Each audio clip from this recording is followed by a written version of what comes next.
Cheryl Cran, welcome to the Eagles Talent Trending Now series. So happy you could join us today. Thanks for having me, Sheldon.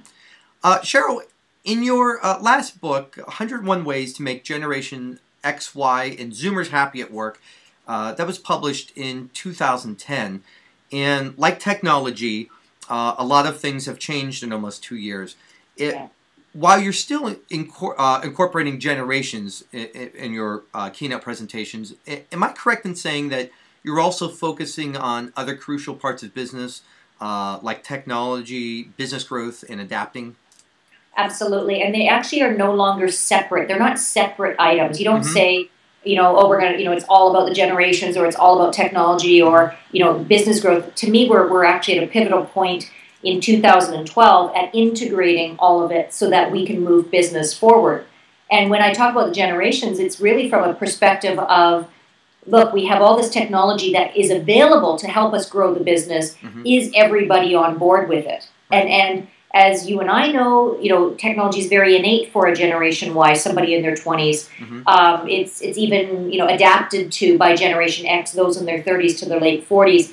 And for a lot of baby boomers in their late 40s to their late 60s, they have become very technologically adaptable. However, many of them are still resisting and not fully stepping into the capabilities of technology to move the business forward. How is technology, in the different ways that generations are using it, transforming the way we work? Oh gosh, well, I mean, I could do a technology then and now.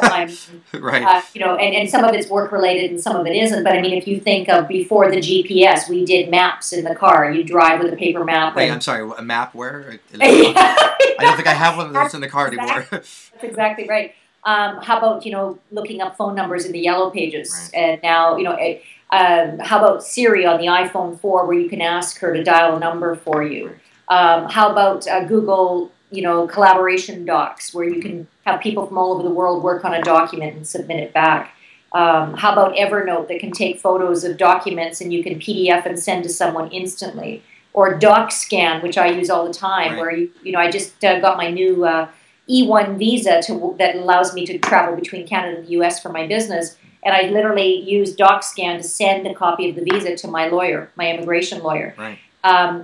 From a business standpoint, many Gen Ys, email is too slow. They're IMing. They're using internal intranets to instant message, or they're using Facebook Open to instant message. Right. And depending on the organization and their concerns about privacy, some organizations are more open with that than others. One of my key messages is, as technology continues to infiltrate our lives, we can choose to be overwhelmed, or we can choose to say, wow, this is increasing my efficiency. This is increasing my ability to free up my time.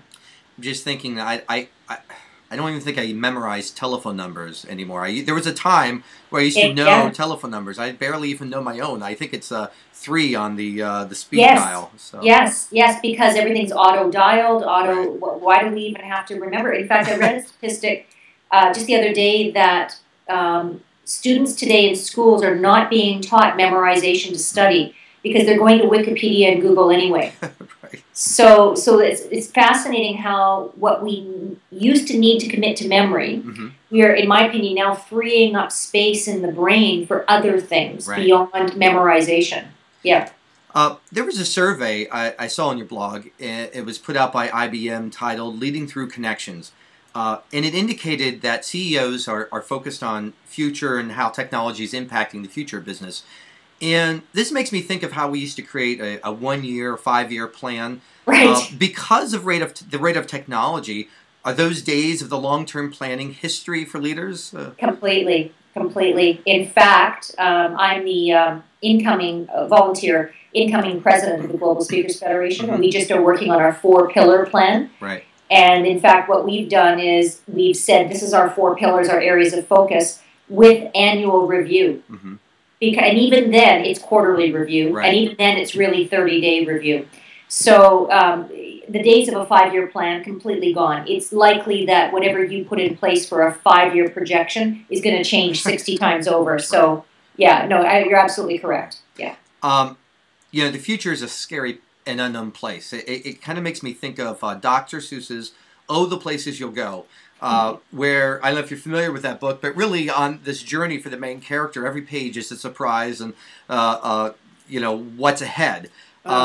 So what are some strategies for leaders to get everyone on board with an overall vision for this unknown future that we have? Yeah, you know, I really think I just responded to a media interview request for that very question, like what can leaders do as we head into 2013 to lead this new workplace? Right. And I think what's very frightening for most leaders is that the skills that got them to where they are not the skills that are going to drive them forward. And so standard leadership skills were the ability to drive, the ability to form a strategy, the ability to project manage, where in my experience with the CEOs that I'm consulting with, the skills are actually more around motivating, and I know that's an old word, but inspiring people to do the work and to drive innovation forward, which is less about, you know, here's the plan and everybody work it. It's more about collaboratively saying, how do, you know, just like, look at what the internet's done for collaboration, you know. And so the leaders of today need to be, more than they ever were before, open to gathering as much data as they possibly can. Now, a lot of traditional leaders will say, well, that slows me down. You know, our executive team knows where we're going. We don't need to get the rest of the company involved. Well, actually, that's incorrect, because by not incorporating the rest of the company's ideas, you're actually creating roadblocks to the plan that you're putting in place. So it's getting the buy-in. I think leaders of tomorrow need to be getting the buy-in early on, and they need to be really continuing to increase idea generation amongst their people. Right. I mean, frankly, you know, look at Apple as an example. You know, Steve Jobs was brilliant, but I just read in Business Week just recently that the team that he has created, and that company is very much about collaboration, idea generation. A lot of their innovation comes from people not at the top, but from within the organization. Right. I've heard you talk about the different levels of leadership awareness.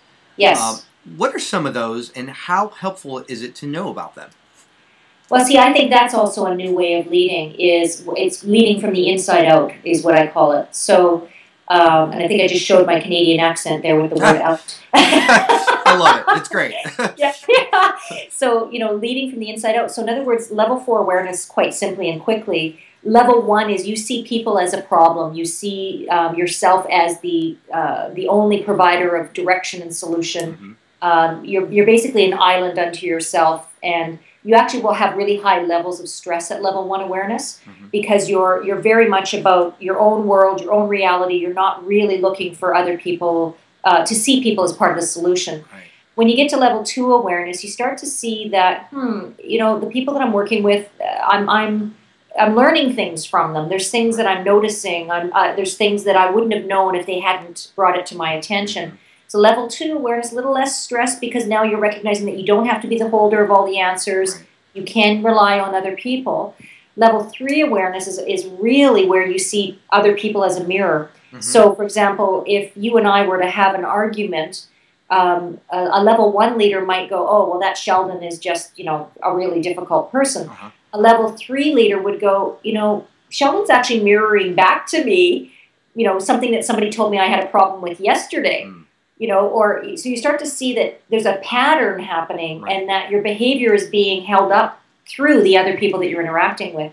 And then the 4th level, I call this the nirvana level, because at the 4th level, you're so self-aware that you literally you see everyone as contributors to the solution. Your ego is less involved, and it's more about you know that you're, as much as you're a teacher, you're a student, and that there's an opportunity for everybody to grow. And by being that kind of leader, everybody's inspired, because they look at the leader and they go, look, that leader knows what they're talking about, and yet they're willing to learn from me. They're willing to ask questions. They're willing to collaborate. Right. So I believe that is the future leader. The leaders that can do that, who can recognize those 4 levels and move themselves through those levels, I believe that's the future successful leader. So we're all striving to be Yoda. Yeah, sure. If you want to put it into a Star Wars, Star Wars kind of way. Absolutely. You know, some of the older generations, whether it be leaders or employees in companies, are reluctant to sometimes get involved in the newer technology. whether it's social media or a different platform. Yeah. How can we change that thinking or make it more inviting for them to see its potential? Yeah, well, it's interesting because when I speak to an audience, like just on Friday, I spoke to an audience of baby boomer men in engineering. Okay. Okay. So this is a group, and they were, by the way, fairly technically savvy because they're engineers and they're dealing with technology, right? But what was fascinating was many of them admitted that they've gotten very comfortable in the level of success they've created with the way they've done things.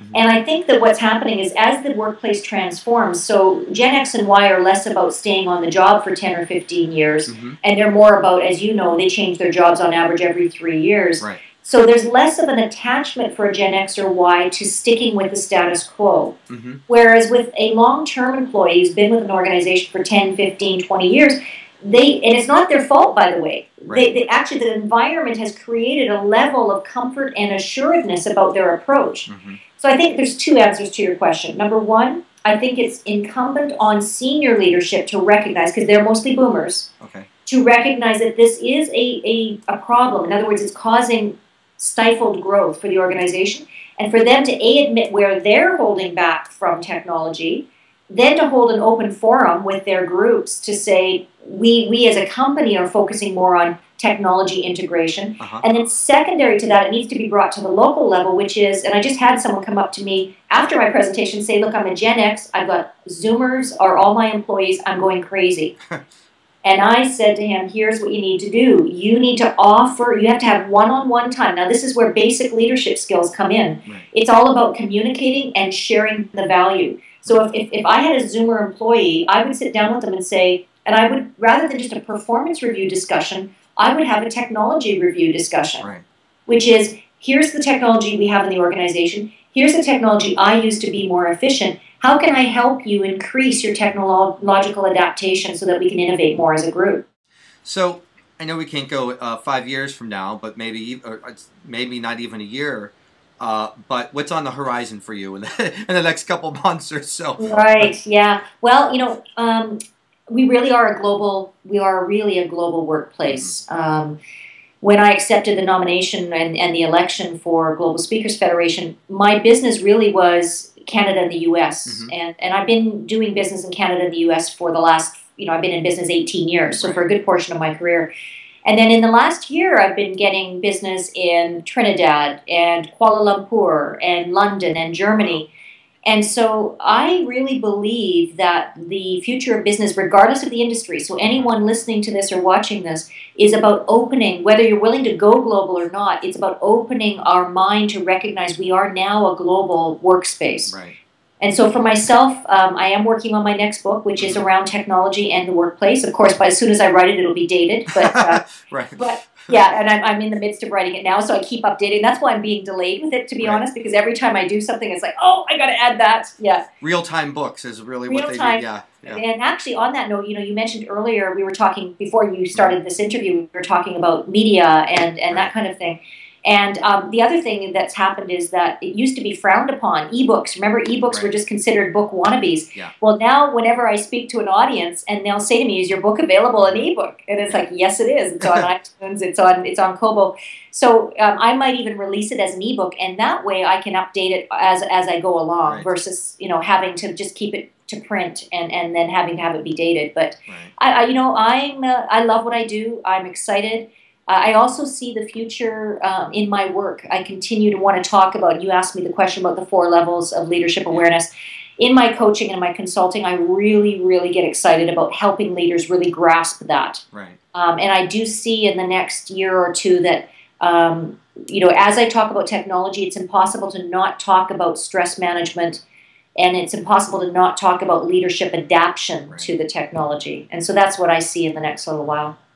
Well, Cheryl, thank you so much again for joining us and providing your wonderful insights. So it's been a true pleasure having you on as a guest.